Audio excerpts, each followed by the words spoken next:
देश के प्रधानमंत्री श्री माननीय नरेंद्र मोदी की तीसरी बार प्राइम मिनिस्टर की शपथ। देश के लोकप्रिय प्रधानमंत्री श्री नरेंद्र भाई मोदी जी तीसरी बार प्रधानमंत्री पद की शपथ लेने जा रहे हैं और हमारे प्रेरणा स्रोत श्री CR पाटिल साहब आज मंत्री पद की शपथ लेने जा रहे हैं। यह शाम को अल्पसंख्यक समुदाय के नेताओं की ओर से पटाखे फोड़े गए और एक दूसरे को मिठाई खिलाकर खुशी का इजहार किया गया। बब्बूभाई भाई शेख, महासचिव अल्पसंख्यक मोर्चा सूरत शहर, अलसम शेख, सलीम शेख, तौसीफ शेख, कासिम शेख, अदनान शेख, इमरान हजरत, सलमान सुरती, रहीम शेख, इरफान बनारसी, सलमान आसिफ शेख सहित बड़ी संख्या में कार्यकर्ता मौजूद थे। मारू नाम बब्बू शेख, सूरत शहर महामंत्री लघुमती मोर्चा भाजपा। आज आप सौ जाणो छो कि आखा हिंदुस्तान में उजवણીનો प्रसंग है। देशना नहीं बल्कि दुनियाना सौथी लोकप्रिय नेता, देशना यशस्वी प्रधानमंत्री त्रीजी वार प्रधानमंत्री पदना शपथ ले रह्या छे। NDA गठबंधनનું बहुमतથી विजय थयुं छे। देशना यशस्वी प्रधानमंत्री श्री नरेंद्र मोदी जी त्रीजी वार देशना प्रधानमंत्री बनी रह्या छे।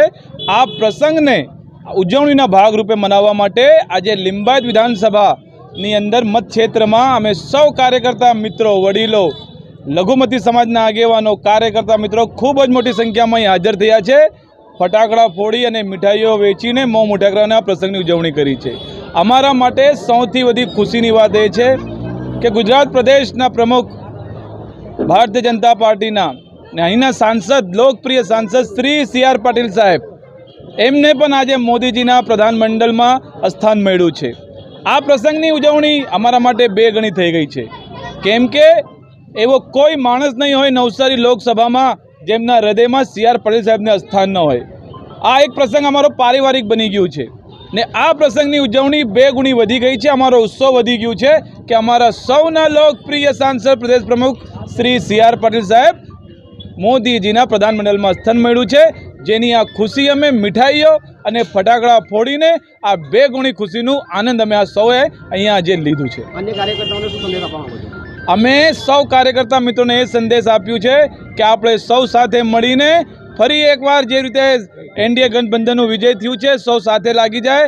મિત્રો, વડીલો સૌનું સાથ સહકાર ભારતીય જનતા પાર્ટી સાથે રહે ને આ સરકાર ખૂબ જ સુંદર અને સરસ કામ કરશે એવી આમ સૌને મિત્રોને આશા છે।